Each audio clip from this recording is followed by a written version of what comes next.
Tarot Podcast explores universal human patterns, called archetypes, by investigating the major arcana of the ancient tarot.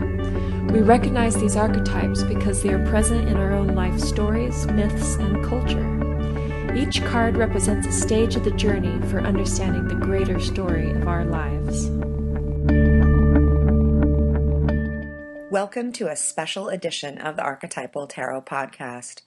We've had many requests from people wanting to know more about who we are and what we do, so we've created this two-part series on just that.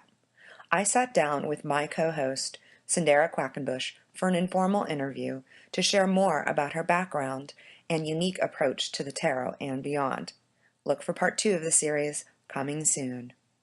So, Cyndera, now that you're on the hot seat, I think it would be really fun to hear more about what is your background. We've been talking about tarot and archetypes and mythology, so do you mind sharing a little bit more about what your background is? Yes, sure. I hail from Joshua Tree, California, which is a small desert town, and I think that's influenced me a lot. Just its nature and being out in the desert, being out in a rural part, and the sort of arts and mysticism that blankets that area has influenced me a lot in my move up to San Francisco. So mentioning where I'm from, I think really roots itself in my background. Mm-hmm. From the desert, and after studying creative writing at San Francisco State University, I went to the school that I had been wanting to go to ever since the desert, which was Pacifica Graduate Institute. It's a fabulous school. Oh, I just loved that school, and it completely changed my life. And their motto is, for the sake of tending the soul of the world. And this really, really spoke to me. So I was drawn to the school, which houses Joseph Campbell's library, and in the first week of going there, I was able to take a workshop with and meet Michael Meade. Wow. I was also able to experience lectures by James Hillman and have breakfast with him, and I was totally influenced by him. It totally changed my opinion of psychology, which was what my degree was in counseling psychology. So after getting a master's there, I just was really interested in what sort of practice could I have? Because I wasn't totally sure about being a traditional therapist, but I was really interested in working with people, working with potential, working with the imagination. So that's when I formed my practice called Tarot Dreamstone. It's true, and you have 3 distinct practices, and we talk about the tarot in this podcast, obviously, and that is one of your practices, and it's a little bit different. It's unique. It's not like sitting down with someone getting a reading. It's different. It has a lot to do with your counseling psychology background. It does. Tell us about that. Yeah, so I like to call it projective tarot. And so this projective method works with your own inherent inner wisdom. So I like to see my practice like salt. I'm drawing out the wisdom that you already have. It's not about laying out the cards and I say, this is you and this is what's going to happen to you and this is your past. I don't do actually a lot of the talking and telling. I'm more of a facilitator and a holder of place and a holder of space that can help you by looking at the images, allow your creative, right-brained mind to communicate to the part that dominates most of us when we speak or write or live a lot these days, which is that logical left side. And all of this creative information can inform the other side of the brain through this projection exercise with the tarot. So, yeah, I love doing it, and I've never had a dull or boring or uninformative reading. They're always very interesting and open up a new world into the imagination. And I can attest to that as well, as I've been lucky enough to have done the process with you a number of times. And tell us just a little bit more detail about what it would look like for someone coming to you. Like, kind of just give us the basic steps of what that looks like so people can get an idea of how different and interesting it is. Absolutely. So what I always say is half the battle is just figuring out the wording of the question that you're wondering about in your life. Now, usually when people see me, there's lots of stuff going on. So to be able to clarify and write down the specific wording to that question already helps you to become halfway there, because you become clear on what your question is that you're seeking answers to. Mm-hmm. So I work a lot just in the beginning, just talking out the life situation and seeing, okay, so what is this essential core question that we're wanting to learn about? And it's usually an open-ended question. What can you tell me about my relationships at this moment? What can you tell me about my career? And from there, I have the person hold this question as acutely as possible in their mind as they shuffle the cards. And I dictate to them different places to place the cards face down. And then once we have the placement of the cards, we flip over the cards and we catch first reactions, intuitions, feelings that emerge from their interaction with the cards. And usually from that process, a story emerges, or the person is able to see the connections between the cards in this amazing way. And we capture down this story, and I will end up reading the story back to this person. And from there, they can learn a great deal about their life situation through a little myth, through a little story. So that's kind of it in a nutshell. Sure. And I know, too, that you don't always use traditional tarot cards.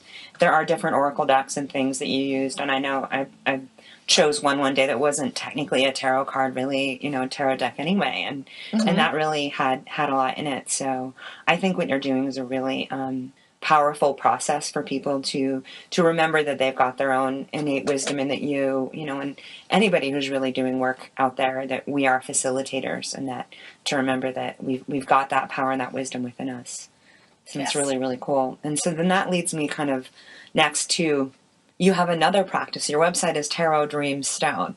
So let's go with dream. You've done some training, and you have quite a bit of experience in dream work. Can you tell us a little bit more about that? Yes. I'm going to focus mostly on the tarot for this particular podcast. So I don't want to take up too much time with these other ones, but I will mention one important idea that I work with dreams, which is that I like to work with a living image of your dream. So what that means is that when you bring a dream into me to work with or to tend, as my president of Pacifica, Stephen Eisenstadt, would call it dream tending, is that I'm not giving you my interpretation of what this means for your life. We're not taking the dream image and just converting it into something else, like your mother complex or whatever. We do, in the spirit of James Hillman, we are sticking to the image. And so we can awaken that dream image within the person, within the client. And you can then participate, enjoy, witness, kind of like a naturalist. What is this dream? How does this dream image move? What does it look like in detail? And what is its rhythm? And maybe the dreamer can enter into a dialogue with this dream image. And that, I find, is a really powerful method of working with dreams. It is, and it's a very powerful method, and I think a lot of people who have dreams, that they just feel like they slip away, but there is one held image that's really powerful that they want to work with again. What you do in using active imagination as a process to help get back to that is very powerful, and I think a great complement to the whole sort of slew of different things that you do with people. So I wanted to make sure we did mention that. Oh, yeah, that's great. And then let's get to what I think is just an incredibly powerful and unique process that you do with these stones. And I know that you've inherited these from your father. So tell us more about these stones and what you do with them. It's fascinating. So whereas I feel like I'm carrying on a tradition with the tarot and with dream work or dream tending, the working with these stones, which are billion-year-old stones from Death Valley that have naturally occurring imagery in them, this is like my pioneering work. This is the work where there's not really very specific rules laid out about how to work with these. And so I'm finding similar to the tarot that they trigger and spark the imagination in an amazing way. And yet, however, it moves beyond projection, because here we're working with a natural entity from the environment. And I'm so dedicated and interested and passionate about seeing if what we're doing when we interact creatively with images in stone is, are we listening to or dialoguing with an actual voice of the earth? And so this is what I've been doing. I've been developing workshops in the Bay Area to spend time with these stones, to cut out space and to just simply sit and observe the stone and to see what stories come out from this billion-year-old stone. And it's had amazing and fascinating results, both personal and, stories are coming that have nothing to, or that seem to do with personal material. Like they're like new mythologies, which I feel help to build a connection with the larger natural world. By telling stories, we get into that primitive state of mind that allows us to feel connected once again to the world around us. So I've once again had the pleasure of working with you on a number of the stone workshops. And so to give people a better idea of what it really looks like, I'd like you to describe maybe a few of the stones, because, I wouldn't want anyone to think, what am I, just sitting there staring at a rock? Well, yes, you are on a certain level, but at another level, these are very special stones. And I think the story behind them is really beautiful. But what can happen in these workshops is we can connect with these stones. We get to look at them and pick them up. And they do look like incredible paintings. We're talking about maybe a little 2-inch by 1-inch stone that as you pick it up and you immediately start seeing images in them. They do look like paintings, and you do have some of them mounted, and they look mounted on the walls in your home. They look like paintings. They're beautiful, and it's uncanny that something that this, how many billions of years old? 1.3 to 1.7 billion years old. That these, they have blues and reds and greens. They're incredible stones that feel very powerful when you pick them up. And the process that I've worked with you, and just finding the stone that sort of calls to me, like, ooh, there's an image. That's really interesting. And then you lead us through a process and brief meditations, and we do some storytelling around sort of what we got with that meditation, and how our blood and our bones and our skin and how everything is interconnected, and what's in that stone is in us. Yes. That in and itself is really, really powerful. But as I recall, when I was, I didn't even feel like I needed to use my imagination. I didn't feel like I was making anything up. I kind of felt like it was there, and it was for me to tell that story. Wow. And that to me is a beautiful part of the process. And I want to make sure that people understand that that's kind of the arc of the process, is that we can connect with something that we go, oh, it's an inanimate object.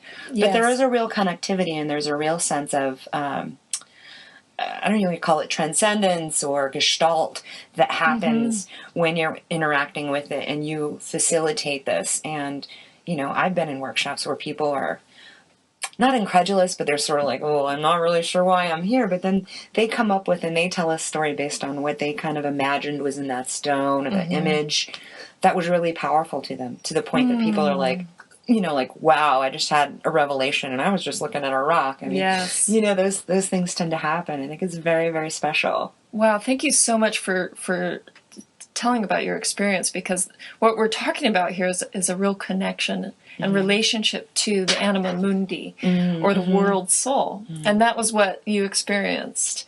And that's what I'm watching people experience every time they make some space and make some time to sit down with one of these stones, which is really an invitation for them. These stones are amazing and great and all of that, but it's really an invitation for us to be involved in this way with the larger world around us.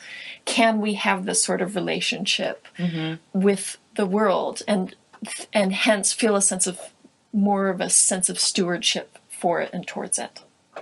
Absolutely. And I know that you've studied the work of Malidoma Somé. Yes, and I've met with him about the stones, and that was a tremendously moving, he was like my mentor. He was like, we talked about the Hierophant last time, it was like a meeting with a man of wisdom, of mentorship, and was saying, this is a valid journey that you're undertaking, and he laid out some ways for me to work with the stones, and that led to the writing of my master's thesis, which of course you can find online at tarotdreamstone.com. And where can people go to see images of these beautiful stones? Yes, if you click on stone, the stone page on Tarot Dreamstone, there's a little slideshow set up with lots of different images from the collection. And these are the masterpieces, the stones that my father selected as stones that miraculously capture images of our world long before these things ever existed, right? Over a billion years ago, the world just had primordial algae floating in the ocean. So it's really, truly incredible.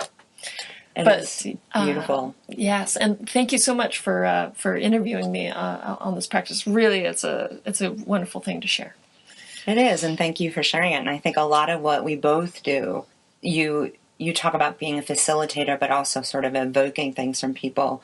That's something, among many other things, I think we have in common, is our practices tend to, we don't make stuff up for people. We're there to hold that space and evoke it from them and encourage it from them. And you've got these wonderful practices that you've developed. And it makes me think about, like, we're at the beginning of 2012, right? That, whatever you make of it, it's being talked about a lot. People are talking about it's the end of the world. It's the Mayan long calendar.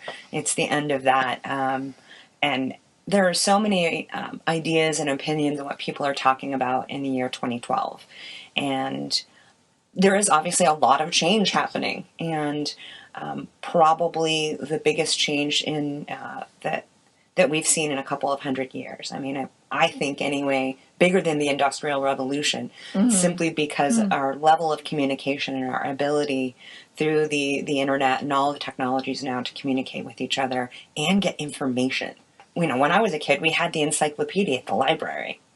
That's how old I am, but we had encyclopedias. But now, there's just so much information. There's people like you and me who actually have businesses. This is what we do. We are helping people see things symbolically. We're helping them, encourage them, to find their own changes and their own possibilities within them. So this is my very long-winded way of asking you, in terms of this apparent paradigm shift, whether 2012 is something big and awful or big and wonderful, what do you think your practice is and what you bring to the greater community? How do you think that intersects with this whole idea of changes in 2012? Well, as you say, these changes are apparent already, right? And I don't think there's any denial that we can see that. And whether 2012 is some literal big boom thing, or if it's more this non-literal, which I believe it is. It's more of this just shifting over a change from the old ways, hopefully dying out, a lot of these old ways, and the new ways being able to be embraced and come in.